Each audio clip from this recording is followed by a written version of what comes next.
Hello and welcome to Set for Smash Moveset Concept. In case you didn't know, I recently did an update video of what's happening with the channel. If you haven't checked it out, I mentioned that I just went through a few new changes within the channel. One of which is a complete new overhaul look on Set for Smash's design. You'll be noticing a slight new look with a lot of different designs. Moveset wise, a lot of this will be fairly the same. Well, with the exception of this fighter pass, as we're now entering our 4th fighter pass, which will be entirely dedicated to Pokemon Scarlet and Pokemon Violet. And I've decided to choose 5 different Pokemon in all likelihoods that may or may not join the battle, with the first one you'll be seeing be my less likely choice and the 5th one being the most likely to join the battle. Any guesses who you think they are? Leave it down in the comments below. So without further ado, let's show you our first character joining the battle.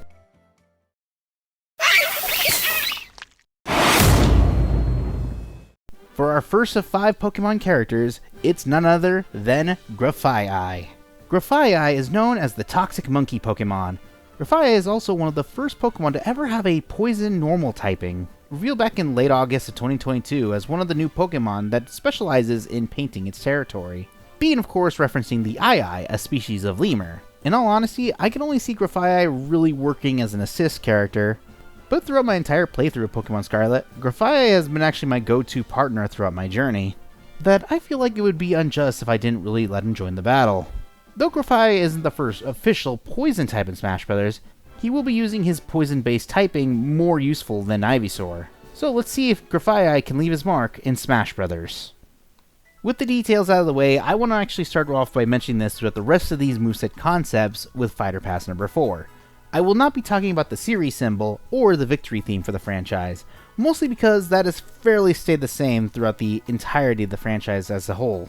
So I will be excluding these until we get to Fighter Pass 5. Now, onto his height, Grafaiai is a fairly small Pokemon, being on height as similar to the smallest other Pokemon in battle, Pichu. Not to mention his stats are not as very friendly as a lot of the other characters, having a very lightweight, very fast speed, but also having below average knockback as well as weak attack and defense. Though he does have 2 very high jumps and being able to wall jump and wall cling, Grafaiai doesn't seem like the very combat heavy character, but that's going more into his moveset and you'll understand why. When entering a stage, Grafaiai will actually appear from the tall grass like a wild Pokemon. And of course, being a Pokemon moveset concept, I always have to think of something really creative with a lot of their designs, as well as their unique gimmicks. So for the taunts, his first is fairly easy, as he starts wiping the ground with his painted finger, as that is the one thing that Grafaiai is really well known for. For his second taunt, Grafaiai actually shakes his finger, and the paint on his finger stretches out and back up, similar to a yo-yo. And for his third taunt, he actually sneezes a little poison out of his mouth. And as a little fun little attribute, if a little bit of that poison gets near a foe, they actually take a little bit of damage. For the color palettes, his first is his default design with the black hoodie, while the rest of his color palettes are actually based off other well-known poison-type Pokemon, with his first being based off of the iconic Grimer, palette 3 being based off Alolan Grimer, palette 4 being based off Zubat, palette 5 being based off Crobat, palette 6 being based off Skuntank, palette 7 being based off Toxicroak, and finally palette 8 being based off Toxtricity. For his victory animations, yet again his first will have him painting on the ground as if marking his territory. I mean, he did actually win a battle, so obviously he claims this part of Smash. For his second victory animation, he puts his finger in his mouth and then takes it out, and then looks at the camera. For those who don't know, the poison fingers on Grafaiai's hands are actually berry juices from different types of berries. And finally, for his third victory animation, the camera spooks Grafaiai and he starts painting at the screen. The painted marks will only appear on the bottom left, next to the foes who've been defeated. Moving on to Grafaiai's standard attacks, his jab will be a one-finger slash and then he'll do a barrage of slashes with his finger, as if he's trying to paint something really quickly. For his dash attack, he'll do a jumping X slash, similar to the move X Scissor, even though Grafaiai cannot learn that attack. His side tilt is similar to his animation where he does a single finger slash. His up tilt is a double finger uppercut, and now that I look at the image, it looks a little inappropriate. For his down tilt, he actually flicks his finger, causing a little bit of paint to fly a little upward. For Grafaiai's side smash, it'll be similar to the move Poison Jab, where Grafaiai will jab his pointing finger with poison at the front. This move will also have an extra attribute, but I'll get to that later. For Grafaiai's up smash, he'll have an animation similar to Diddy Kong. For Grafaiai's down smash, he'll actually spin while his finger is painting the ground, causing paint to spin all around him. For Grafaiai's standard aerial, he'll do a circular slash. For his forward aerial, he'll actually swipe up to 3 times, similar to the move Fury swipes. His back aerial will be a backslash. His up aerial is a upward-forward crescent slash. And for his down aerial, he'll swipe under him, similar to Fury swipe. For his grabs, Grafaiai will grab his foes one-handed, and for his pummel, he'll start biting them. For his forward throw, he jabs the opponent right in the stomach. Instead of getting sent flying, they actually fall downward. This one is more based off the reference of the poison jab from the Pokemon anime. For his back throw, he climbs on the opponent's back and then jumps off of him. For his up throw, he actually smacks him upward with his tail, similar to an uppercut. And for his down throw, he shoots poison right from his mouth at the opponent. Moving on to Grafaiai's special attacks, starting of course with his standard special, which is his signature move, Doodle. Though in the game, Doodle actually took the ability of the character, but I made it a little more different in Smash Bros. Instead, when Grafaiai uses Doodle, you can charge it up and then he'll do a multitude of slash with paint. If an opponent gets hit by the slashes, they'll get paint on them as well, working similarly to Inkling's moveset.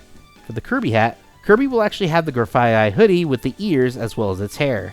For Grafaiai's side special, it's one of the most powerful poison type moves in the game, Gunk Shot. By holding side B, you can actually even charge the Gunk Shot. Grafaiai will shoot a ball of poison in an upward arc. If it hits a foe, a brand new ailment will be added into Smash Bros., which I like to call the Poison Ailment. This move only works if it hits the target on point. You'll see a little bit of purple all around the opponent, as well as the number on their attack damage meter change a different color, a dark purple. This will show that your opponents have been poisoned by your attacks. This also leads to another important thing about Grafaiai, and that's his ability, which is Poison Touch. Being an ability that a lot of poison type Pokemon have, if a Pokemon is hit with a poison move, they are given a poison ailment. So moves like Grafaiai's Side Smash will actually do poison damage. The only thing is you can only get poison damage in a sweet spot, at the very edge of the finger. However, if Gunk Shot fails to hit an opponent, instead it'll leave a pool of poison on the ground. If a character happens to stand on it, they will get slightly damaged. For Grafaiai's up special, I decided to go with Acrobatics. This works on 2 different levels. One, this is a move that Grafaiai can learn thanks to a TM, and secondly, it makes sense considering that monkeys are really acrobatic. So, Grafaiai does a somersault and an upward diagonal. However, if an opponent happens to be near the very end of the somersault, Grafaiai can hang on to them and then do a move similar to Poison Fang and bite the opponent. Of course, giving him yet again the poison ailment. But if no one happens to be near, Grafaiai will go straight into freefall, working similarly to the up special of Ganondorf and Captain Falcon. And for his down special, I decided to go with Acid Spray. This move actually just works exactly like Piranha Plant's side B. For Grafaiai's final smash is a smash original, which I like to call Toxic Territory. When activating the final smash, the camera closes in on Grafaiai, and he sees the camera and then slashes away at the screen, leaving the camera completely painted. This works exactly like Bowser Jr.'s final smash, but unlike Bowser Jr.'s final smash, there's also an added attribute if you're getting hit. For one thing, characters will be affected by the paint status, as well as getting poison ailment. Even though Grafaiai may not be able to give the killing blow, he definitely knows how to handle his opponents. And with that, we have set for Smash Grafaiai, a character with a lot of different poison-based elements who may seem a little too toxic to play as. But in all honesty, it kinda works if you think about it. With Grafaiai being a poison-type Pokemon, not to mention his small stature against many different heavy-hitting characters, Grafaiai has to use everything he can to go against some of the best in the series. Thanks for watching. We finished our first character from Pokemon Scarlet and Violet. Though Grafaiai is the least likely to join, I really enjoyed making this moveset concept. Mostly because I feel like there need to be more characters that utilize the poison effect. If you want to see more moveset concepts, be sure to subscribe and ring the bell for notifications. I also do a lot of other content on this channel, so make sure to check that out as well. Thanks for watching, and tune into the next moveset concept.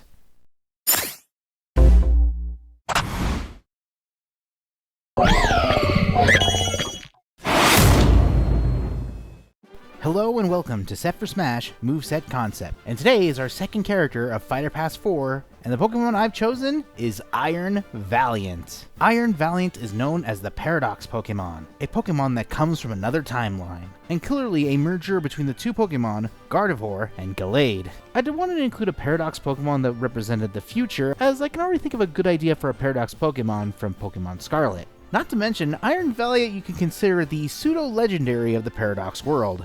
Not to mention, there aren't really that many alternate Pokemon that are in Smash Bros. Ever since the creation of regional variants, we hardly get to see any represented as fighters in Smash Bros. So, let's put Iron Valiant's skill as the Iron Warrior up for Super Smash Bros.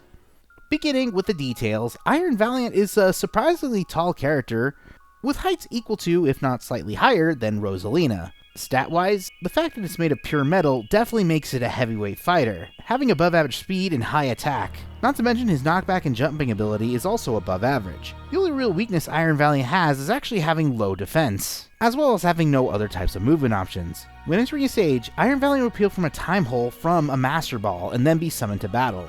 For his taunts, Iron Valiant will take a stance similar to the Pokemon Gallade, while its second taunt will actually have its eyes change color as it's analyzing the arena, referencing how most robots in law media tend to usually scan areas. One of the best examples being the Terminator. For Iron Valiant's third taunt, it'll actually have a pink smoke appear from under him, referencing the move Misty Terrain, but it'll immediately disappear after. For its color palettes, its first will automatically be its default design, Palette 2 will actually make it into its shiny variant where it's pure steel, Palette 3 will give it a red color design, similar to other Paradox Pokemon like Iron Bundle and Iron Tusk, Palette 4 will give it a yellow color palette inspired by Iron Hand. Palette 5 will actually give it a brighter variant of its color, referencing of course the Pokemon Gardevoir and Gallade. Palette 6 will actually give it a brighter green color texture, referencing Iron Thorn. Palette 7 will actually give it a purple blackish color, referencing Iron Jugulus. And for its final color palette, it'll actually have fully black armor. This is actually a reference to the shiny variants of Mega Gardevoir and Mega Gallade. For its victory animations, Iron Valiant will spin its spear all around and then do a pose similar to its art. For victory animation number 2, it'll actually do a pose similar to the Pokemon Gardevoir. And for its final victory animation, it'll do a battle pose similar to Mega Gallade. Moving on to its standard attacks, Iron Valiant will actually have a one-handed slash, and then slash with the other hand, and then the blades will transform into a spear, and then he'll do a spinning animation. For Iron Valiant's dash attack, Iron Valiant will thrust its spear forward, with the tip of the spear having high damage. For Iron Valiant's side tilt, he'll actually chop his hand downward, while the blade will actually slice downwards like a scythe. For its up tilt, he'll swing its head upward. For the down tilt, it'll do a hand slash. For the side smash, Iron Valiant will do a spear thrust, and depending on how you hold the angle, it'll actually thrust in that direction. For Iron Valiant's up smash, it'll be a two-sided slash that goes from up to down, and for the down smash, it'll do an X slash. For its standard aerial, it'll be an animation similar to Pit's. For the forward aerial, it'll be an arm blade slash, the back aerial will be a backward spear thrust, the up aerial will be exactly similar to Pit's, and for its down aerial, he'll thrust downwards with his spear. Anyone who gets caught will be sent into a downward fall. For its grabs, Iron Valiant will pick up its foes with one hand, and for its pummel, will stab them with a blade hand. Iron Valiant's forward throw will have its enemies be thrown down and then stabbed. The back throw will have Iron Valiant smack its foes behind him. The up throw has it tossing foes upwards using its spear, and for the down throw, it stabs its foes to the ground.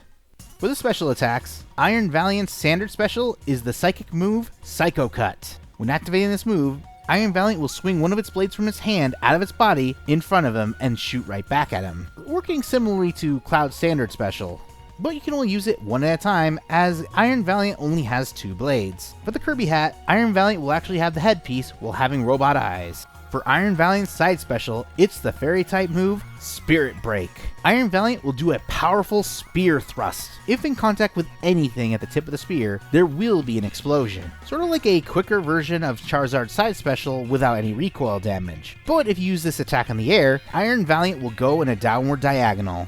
For Iron Valiant's up special, it's the bug type move, Fury Cutter. By pressing and holding up B, Iron Valiant will do a charge. Once when it's fully charged, Iron Valiant will swing its sphere like a helicopter and propel himself upward. Not really a reference to any movesets in Smash Bros., but actually more of a moveset inspired by Bandana Waddle Dee from the Kirby series. However, it'll only leave him upwards for a short amount of time, and then he'll go into free fall. And finally, for his down special, it'll be the move, Quick Guard, which is a fast deflector ability, having it look somewhat similar to Mii Gunner's, but working more like Fox's down B. For Iron Valiant's final smash, I think it made sense that I use a Pokemon from the future have a futuristic move. So its final smash is Future Sight. Working similarly between a cross of Link and Greninja's Final Smash, Iron Valiant will lock on to the closest enemy in front of him. If anyone gets caught, a barrage of silhouettes of Iron Valiant from the future starts striking repetitively, hitting the foes until the final blow has been struck by the real thing. And if you wanted to add a little more Scarlet and Violet love to it, when using the Final Smash, it could terrestrialize into a Psychic type, adding more power to Future Sight as it is a Psychic type move. And with that, we have set for Smash Iron Valiant. Though it does like to get close into battle, it doesn't like to get up close in battle. Iron Valiant is a character that needs to be at perfect reach in order to get its damage dealt. Not to mention the tip of the spear has the best kill option. So, like Iron Valiant itself, you have to analyze the perfect situation as the Iron Warrior. Thanks for watching. If you enjoyed this moveset concept, be sure to like and subscribe and ring the bell for notification. And if you want to make sure to help with the growth of the channel, make sure to check out some of my other content I make on this channel. And if you want some cool behind the scenes content, you can also support me on Ko-fi for as low as $1. And tune in next time for the next moveset concept.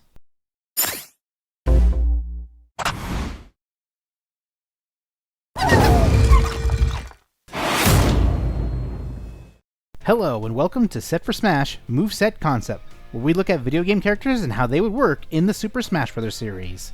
And today, we're at character number 3 of Fighter Pass 4, themed entirely on Pokemon Scarlet and Violet. And that Pokemon is a fan favorite, Tinkaton. Tinkaton is known as the Hammer Pokemon, a fairy steel-type Pokemon and the final evolution to Tinkatink. As the name implies, she loves tinkering with her mighty mallet, making her weapon of choice entirely out of steel Pokemon, more specifically, Corviknight. Cause seriously, this Pokemon really hates Corviknights for some reason. Tinkaton is a fairly popular Pokemon in Scarlet and Violet, and it's completely understandable why. I mean, just look at her design. But let's see if her tinkering skills can keep her at odds with the other characters of Super Smash Bros. Beginning with the details, Tinkaton is a surprisingly small character, with the main body being the actual hitbox and being as short as Jigglypuff. However, including her hammer, she actually has a fairly standard height. And even though she's a pretty small character, that 220-pound hammer definitely makes her a heavyweight fighter. And holding that mighty hammer makes her pretty slow. Not only just her movement, but also her attacks will actually have some pretty slow frame rates. But to make up for it, she has really high attack power with very strong knockback, not to mention having a mid-high defense, depending on where you hit Tinkaton. Where the most of the damage she'll be taking is her body, she can still get damage if you hit her with a hammer. She also has no other movement options. When entering a stage, she'll of course be summoned through a Pokeball.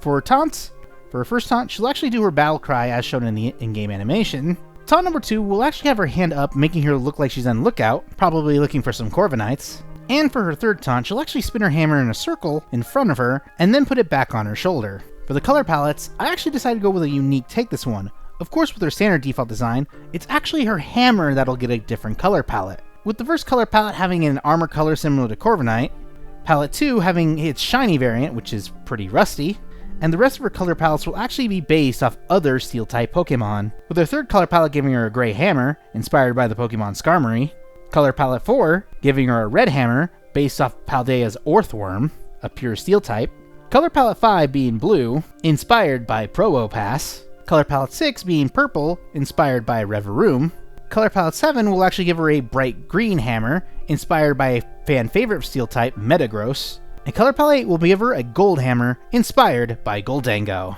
For her victory animations, her first will have her smacking a rock onto her hammer, as she's, well, tinkering with it. Victory animation 2 will actually have her jump on top of the hammer and take a nap. And for her third victory animation, she actually swings her mallet and hits a boulder high in the sky. She looks up a bit and then does a victory pose, as the rock actually hits a Corviknight. Moving on to her standard attacks, starting with her jab, it'll be a simple one-handed punch. For her dash attack, it'll be her spinning swing, similar to her in-game animation. For her side tilt, she'll do a side swing with one hand with her hammer. For up tilt, she'll do a one-handed sweep, similar to Isabelle's up tilt. And her down tilt will actually have her do a foot slide, similar to moves like Mega Man and Cloud, giving her a little bit more maneuverability. For her side smash, it'll be a two-handed hammer down, as she swings her hammer and smacks it down with two hands. Note, when Tinkaton uses two hands in her moveset, those are her highest hitting attacks. For her up smash, she'll actually do an upward crescent swing, similar to King Dedede's throwing animation, while her down special, she'll spin around in a circle, similar to King Dedede. For her standard aerial, she'll actually swing her hammer in a one-handed crescent shape. Even though this is a standard aerial that goes around her, this only covers at least 75% of her body, while the back of her is actually vulnerable. Her forward aerial is same as King Dedede's. Her back aerial, she'll actually swing her hammer backwards, where the spikes will actually do the damage. For Tinkaton's up aerial, it's also the slowest and hardest hitting attack in her moveset. Before she begins the animation, she winds up her hammer behind her, and then she does an upward crescent swing all the way to in front of her. If you manage to get hit at this special sweet spot at the end of the attack, and would also be one of the rarest moves that's never actually been really seen in Smash Bros. Officially, an up aerial spike attack. Her down aerial will also be similar to King Dedede's, and it'll also spike as well. The reason I'm using King Dedede as an example, well, that's because King Dedede is the only character in Smash Bros. Who utilizes a mallet in his moveset. Even though the animation would fairly be the same, I don't think the attack power and knockback ability would be. Though I don't think the hitboxes or attack power would be exactly the same. After all, this is only a moveset concept. Moving on to her grabs, she of course picks up characters with one hand and pummels with her head. With her forward throw, swinging her hammer like a golf club hitting the character. For her back throw, she'll actually stick her hammer to the ground and then spin around it and then punch pose in the back of them. For her up throw, she'll stick her hammer in the ground again and then do an uppercut at the foe, while holding the hammer to give her more reach. And for her down throw, she'll actually smack her foes right into the ground and then bury them. Because seriously, Tinkaton's hammer is really powerful. Moving on to the special attacks, starting with her standard special and Tinkaton's exclusive signature move, Gigaton Hammer. When Tinkaton activates this move, she'll put two hands on the hammer, holding it back, do a small little leap, and then smack her hammer downward. Anyone who gets caught in this attack will deal with high heavy hitting damage. Not to mention, Tinkaton will also have super armor when doing this move. This actually works similarly to Captain Falcon and Ganondorf's standard special, as it is a powerful one-shot attack. But just like as the move says, you can't really do this move twice. This is also one of her slowest hitting attacks, but by far her most strongest. With the startup animation and the finishing animation taking so much time, with her winding up her hammer, and when she finishes, she actually just rubs her shoulder, as it does take a lot out of her. When she's done doing that, she can do the attack again. If you use Gigaton Hammer in the air, Tinkaton will strike downwards. Anyone who gets caught at the edge of the hammer will be spiked, and Tinkaton will go down with you. The Kirby hat will give her hair. For Tinkaton's side special, it's a move she can learn through a TM, Fling. Tinkaton will swing her hammer like a golf club, but a boulder will actually appear after the swing, sending it in an upward arc. I figured this was actually the best move to use for Tinkaton's moveset, mostly because it actually works on par with her Pokédex entry on how she usually shoots boulders at Corviknights, which makes it even more ironic considering she can't even learn Rock Throw. Another move I could have also chosen was Rock Tomb. For Tinkaton's up special, I decided to find a move that would best utilize her fairy typing, and the closest thing I could find was Fairy Wind. When Tinkaton spins her hammer in a circle, she'll actually have pink energy rapidly spinning around her, working similarly to Donkey Kong's up special, only being in a full-fledged circle, and better utilized in diagonal recovery. And unfortunately, this too is not a great way for Tinkaton to recover. And for Tinkaton's down special, I decided to go on an interesting choice with this one, and went with the move, Fake Out. When Tinkaton does this move, she'll do a similar animation to her standard special, but if you move the analog stick to a direction of your choice, Tinkaton will actually dash in that direction. But if you press the B button again, she'll actually clap her hands, and if anyone who gets caught in that will be temporarily stunned. Of course, the higher your damage, the longer you'll stay stunned, giving you a good opportunity to use Gigaton Hammer, as well as trick your opponents into thinking you're going to use the attack, or to find a good opportune escape at high damage. You can also use this as a little air dash.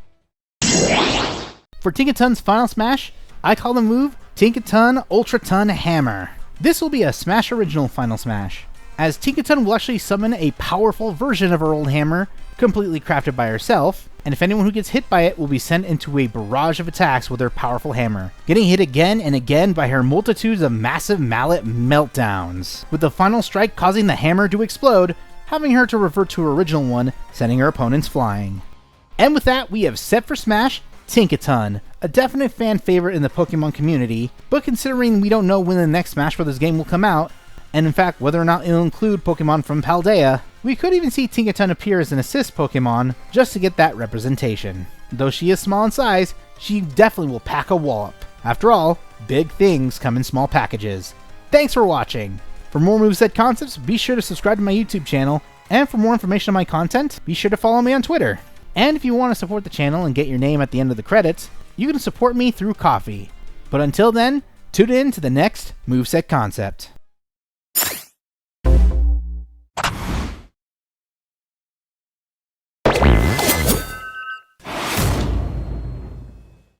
Hello, and welcome to Set for Smash Moveset Concept, where we look at potential video game characters and how they would work in Super Smash Bros. And today is character number 4 of the Pokemon Scarlet and Violet Fighter Pass, and another fan favorite, Ceruledge. Ceruledge is known as the Fire Blades Pokemon and the pre-evolution of Charcadet, only capable of evolving if given the malicious armor. Ceruledge can cut into his enemies without any mercy, but let's see if those blades are both sharp and hot enough for Super Smash Bros. Fighters.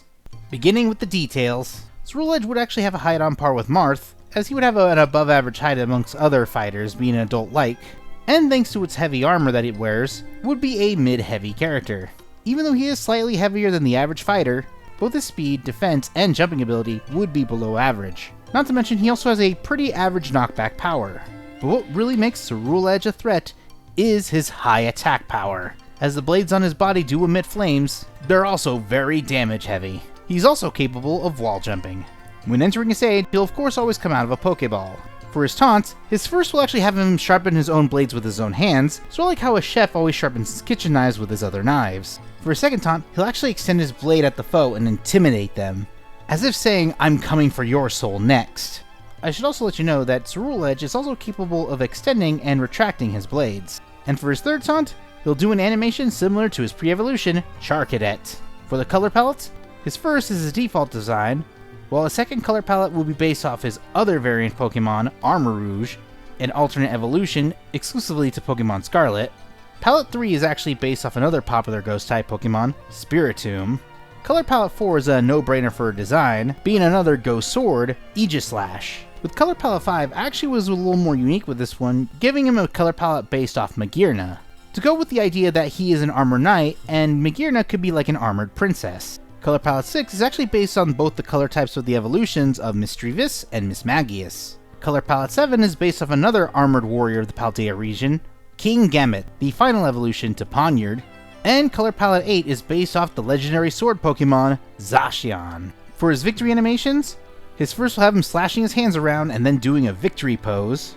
Victory animation number 2 will actually have him appearing from the darkness, as he does give off this mysterious edge to him. And for his final victory animation, you see only darkness, but only a flame of an eye, only to show that it's Ceruledge. Moving on to the standard attacks. Starting with his jab, it'll be a one-handed slash with a second-hand slash, ending with a barrage of multiple slashes. For his dash attack, it'll be a two-handed leaping strike, working similarly to Link's animation, only he would be using both hands. For his side tilt, he'll do an animation based off his sword jab. For his up tilt, he'll do an upward diagonal slash. And for his down tilt, he'll do a hand chop. For his side smash, he'll do a two-handed swing with flame emitting from its power, being one of his attacks with heavy KO capabilities. His up smash will be an animation similar to Roy's. For his down smash, he'll do an animation similar to Mega Man, except he'll jam his blades into the ground and flames will erupt in between him. For his standard aerial, he'll do a circular spin that does massive combo damage. For his forward aerial, he'll do a 1-2-3 jab, and just like Sephiroth, if he actually uses this attack in front of a wall, his blade will actually stick to the wall. For his backward aerial, he'll do a one-handed slash, and then he'll strike again with his other hand with flame emitting from it, giving him high KO potential. For his up aerial, he'll do a head smack with a powerful flame emitting from, well, his head, and his down aerial would be a downward kick. For his grabbing animations, he'll grab characters and foes with his two hands, with the blades being pretty short, and he'll pummel foes with his knee. For his forward throw, he actually extends his blade and jabs right through the opponent, sending him flying. For his back throw, he'll spin them around and then kick him in the stomach, sending him flying. For his up throw, he'll throw his foes up in the air and then slash them with both hands. And for his down throw, he'll lay the opponent down and then cleave the opponent with his other hand. Moving on to the special attacks, starting with Ceruledge's standard special, and obviously his signature move, Bitter Blade. Working similarly to Mithra's standard special, Ceruledge will do a 3 sword-bladed strike at the opponents. The harder you charge it, the more powerful it'll become. And just like the move itself, if hitting an opponent, will actually recover damage for himself, with the ending animation having the highest amount of healing ability by 3%. The Kirby hat would be Ceruledge's helmet. For Ceruledge's side special, it's the fire-type move, Fire Spin. Ceruledge will actually swing his blade, making a small flaming tornado in front of him that'll go forward. If an opponent gets too near it, they'll be caught in a flinching cyclone of fire. This is a great move for trapping your opponent and even going in for the kill. Just know, Fire Spin will be considered a projectile and it can be deflected. For Ceruledge's up special, I decided to use a move that represented its ghost typing. And what better move to use than Phantom Force? When activating this move, Ceruledge will disappear in darkness. And depending on which direction you choose to go in, Ceruledge will reappear in an explosion of dark fire. But after this move is used, he will go into a freefall animation. And for his down special, I decided to use a move that is constantly used by both fire types and ghost type Pokemon, Will-O-Wisp. When Ceruledge activates his attack, he'll summon a small fire. If in contact with a foe, or if by pressing the down B button again, that little fire will cause an explosion. But it's a small little flame, so it won't do much damage. However, considering that Ceruledge is also a fire type with fire-based attacks, this could also be one of his most dangerous attacks if used wisely. Whether it be Mario's Fireball or even Ceruledge's own Fire Spin, if any fire gets in contact with Ceruledge's Will-O-Wisp, the flame will actually get bigger. It'll only get as big as the size of a crate or barrel, but the explosion can be catastrophic. However, any explosive-based moves or items will cause it to go off prematurely. Will-O-Wisp is still technically a projectile, so characters like Villager can still pocket it, but immediately once when they throw it, it'll automatically explode. For Ceruledge's final smash, I call it Malicious Strike. Working similarly to Martha Lucina's final smash, if anyone gets in Ceruledge's eyesight, he'll dash right into them and strike back with its menacing blade. What's really more crazy about this final smash, it actually works similarly to Bitter Blade, as if this final smash hits an opponent, there's a good chance Ceruledge might be capable of healing his wounds, but only if he KOs the foe. However, he'll only be able to heal 10% of damage, but if he strikes more than one opponent with that final smash, at max, he can heal up to 50% of damage. And with that, we have set for Smash Ceruledge, another fan favorite fighter, ready to slash and smash. Though Tinkaton is still the fan favorite from both different variants, Ceruledge is still at least in the top 5 best Pokemon of the region. Though Armarouge is also another character I could have also added into this moveset concept, working as Ceruledge's Echo Fighter in some way, I'll go more into detail about that some other time. Thanks for watching. If you like what you saw, be sure to subscribe and hit the bell for notifications. I also do a variety of content on this channel as well, from reviews and analysis videos. And with that, we are down to our final fighter of the Scarlet and Violet Fighter Pass. And trust me when I say, I feel like is the most likely to join Super Smash Bros. So let's see who's on the next moveset concept.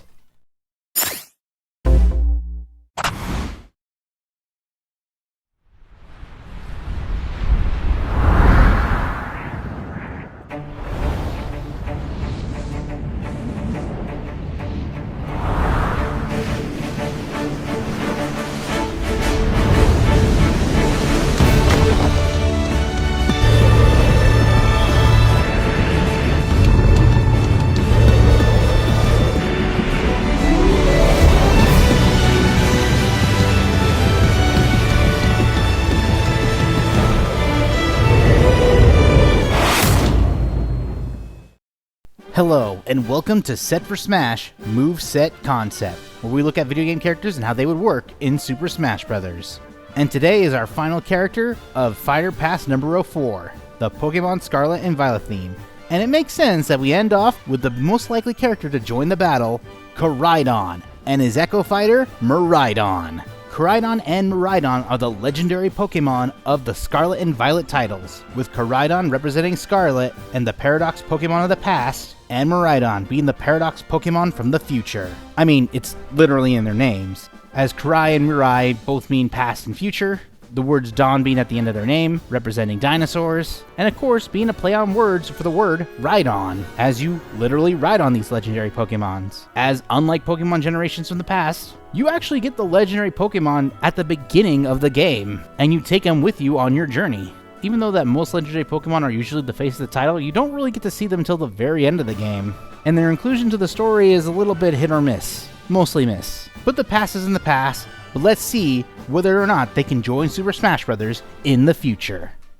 Beginning with the details, Miraidon will be an Echo Fighter of Koraidon. Though you could see Miraidon being an Echo Fighter of Koraidon, I decided to go with this route mostly because it's called Pokemon Scarlet and Violet, not Pokemon Violet and Scarlet. But their movesets would actually be fairly similar with some small noteworthy differences. So throughout most of this moveset, I will be talking exclusively about Koraidon. There will be some noteworthy differences between both Koraidon and Miraidon. Just note when I'm talking about exclusively about Koraidon, this is also a part of Miraidon's moveset as well. Other than that, let's talk about their heights. The heights will vary depending on what attacks you use, as some moves will actually change Koraidon into either his battle mode, which will be slightly taller than Charizard, or his rider mode, which will be a little shorter than Pokemon Trainer, as both his movesets will be actually compiled by both different forms. I should also let you know that Miraidon's height would also still be fairly similar, and even though Miraidon doesn't technically have feet in his battle form, you can still kick the jet thrusters. Moving on to the stats of the characters, starting with Koraidon, Koraidon will be a mid-heavy character with fast speed,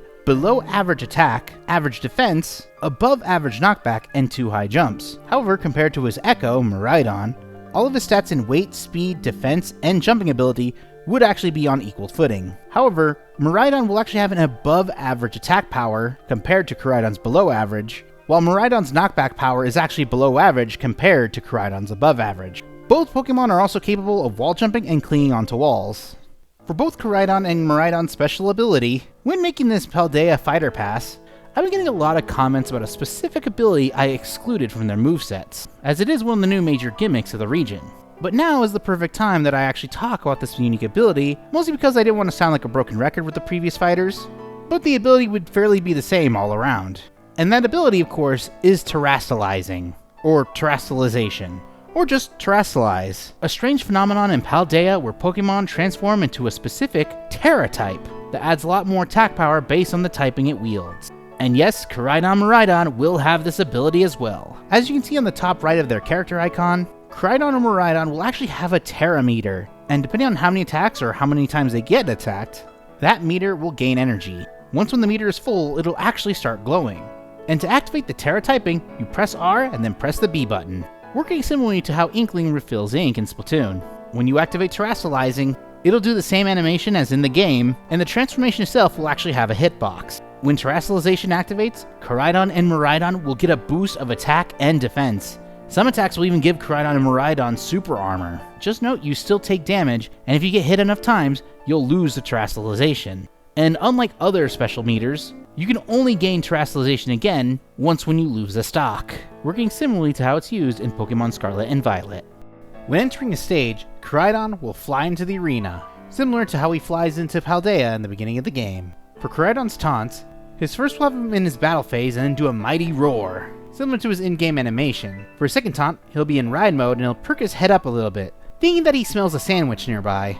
And for his third taunt, he shakes himself, sort of like a dog. Next up is the color palettes. For the first one, it'll be Koraidon and Miraidon's default designs, of course being based off the colors Scarlet and Violet. Palette 2 will actually be inverted designs, with Koraidon getting Miraidon's color palette, and Miraidon getting Koraidon's color palette. Palette 3 will give him the color based off the Pokemon Cyclizar, as Koraidon and Miraidon are considered the paradoxes of this Pokemon. Color Palette 4 will give Koraidon a color palette inspired by Roaring Moon, while Miraidon will get a color palette based off Iron Jugulus. For Color Palette 5, Koraidon will actually get the color palette of Tyranitar, while Miraidon will get the color palette of Dragapult. As those are the region exclusives in their games, Color Palette 6 will be another inverted type color, with Koraidon's color palette being based off the Pokemon Hydreigon, and Miraidon will get a color palette inspired by Salamence. Color Palette 7 will actually give Koraidon the color palette of Dodonzo, while Miraidon will get the curly variant of Tatsugiri. And for their 8th color palettes, it'll be their shiny variants, Koraidon's being pure black, and Miraidon getting a steel color. For the victory animations, Koraidon will be just lying down sleeping, while the Pokemon trainer in the background is actually getting a picnic ready. For his second victory animation, he'll turn into his battle form, and then do a pose similar to an image you see in the Pokedex. And for his final victory animation, the trainer is sitting on a rock, and then he throws a sandwich to Koraidon, and you see him scarf it down whole, as Koraidon really loves sandwiches. Moving on to the standard attacks. For his jab, he'll just do a simple headbutt. For the dash, Koraidon will do a massive leap, with the front of his arms doing the damage. Miraidon, however, will hit the brakes, similar to an iconic scene from the anime, Akira. For the side tilt, Koraidon will bite the opponent. For his up tilt, he'll swing his head upward, with the wheel on his chest actually working as a hitbox as well. And for his down tilt, he'll do a claw swipe while ducking. For his side smash, he'll do a one-handed swing, referencing the move Dragon Claw. For his up smash, he'll do a small jump and expand his wings in front of him. Anyone who gets caught in the way will be sent upwards, inspired by his ride form. For his down smash, he'll slam both of his hands downwards in front of him. This will, however, leave Koraidon's back exposed. It's also capable of spiking at the edge of a platform. For the standard aerial, the wheel on Koraidon's chest will expand in front of him. However, when Miraidon does his standard aerial, he'll make the wheel on his chest appear and he'll start spinning in a clockwise animation, doing small chip damage at the foe. For the forward aerial, Koraidon will do a single claw swipe. For the back aerial, he'll swing his tail upward. For his up aerial, he'll swing his head in an upward angle, with the headpiece acting as a hitbox. And for his down aerial, he'll jump in a downward angle. And if a foe happens to be right under that attack, Koraidon will do an automatic footstool jump that may lead to spiking. For the grabs, Koraidon will pick up foes two-handed, and his pummel will have him bite the foe. For his forward throw, he'll do a chest bump. For the back throw, it'll be a two-handed toss. For his up throw, it'll be an animation similar to Charizard's seismic toss. And for his down throw, he'll body press on his foes. Next is the special attacks, beginning of course with his standard special. I know some people would want Koraidon Miraidon's signature move to be that standard special, but I went for a different take that makes a little more sense, especially with the ability of terastallizing. So for Koraidon and Miraidon's standard special, it'll be Terra Blast. When pressing and holding the B button, Koraidon and Miraidon will breathe Terra Shards in front of the foe, working similar to Bowser's standard special. However, when terastallized into your Terra type, which happens to be Dragon type, the Terra Shards will actually become much bigger and far stronger, even having a purple color referencing Dragon Breath. But if you hold the B button for too long, the breath will actually start to weaken. For the Kirby hats, it makes sense that Kirby would have the headpieces of the legendary Pokémon. However, if you actually manage to consume Koraidon or Miraidon when they terastallize, Kirby will actually wear the Terra-type crown, allowing him to use the Dragon-type Terra Blast. But just like the terastallized form, it'll only last momentarily and then disappear. For Koraidon's side special, I decided to use a move that emphasizes its fighting typing. And what better move to have for a fighting type than Close Combat? When you activate this move, Koraidon will go into an instant battle form and do a quick dash. If a foe happens to be near, Koraidon will hit the foe with a barrage of attacks, sending them flying. However, while you're dashing, you will be left vulnerable, referencing how when you use Close Combat, it lowers your defense. Just like with Koraidon, Miraidon's side special emphasizes electric typing, and I decided to go with Discharge. Just like with Koraidon, Miraidon will dash forward. If a foe happens to get in the way, they'll be hit by a massive jolt of electricity.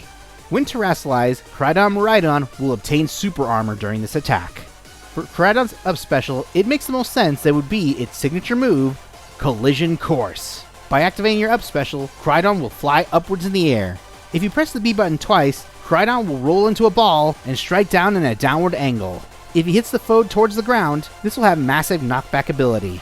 Note, if you press the B button once, you won't go into free fall. But if you press the B button again, you will automatically use Collision Course. For Miraidon's up special, it's his legendary signature move, Electro Drift, working exactly like Koraidon's up special. And if they happen to be terastallized in this form, their up special will hit harder. For their down specials, it was tricky at first, but then I had a really interesting idea. So for Koraidon's down special, I used a move that's as ancient as the Pokemon itself, Ancient Power. When you use this move on the ground, a shockwave of earth energy will expand around him, even causing a few rock spires to appear between him. That'll even protect him from a projectile. However, if you use this move in the air, only the ancient energy will appear. It's a great keep off me tool, so for Miraidon's down special, I decided to go with the move Power Gem. And they work exactly like Koraidon's down B, even to the point where you can't even use them in the air. However, while terastallized, the rock spires will actually be stronger and have little Terra Shards around them, and will have the ability to deflect a projectile, but only once and then the rock will disappear. For Koraidon and Miraidon's final smash, I like to call it Terrestrial Meteor. When Koraidon and Miraidon activate their final smash, they'll automatically terastallize. Anyone who gets hit by the shockwave will be sent into a cinematic. In the cinematic, you see your opponents falling into Area 0. While up in the sky, you see either Koraidon or Miraidon ready to use their signature moves, Collision Course or Electro Drift. While skyrocketing downwards, Koraidon and Miraidon will actually turn into Terra Meteors, and once when they hit the foe, landing at the bottom of Area 0, cause a massive Terra explosion. And depending on whether it's Koraidon or Miraidon, the color will be either Scarlet or Violet.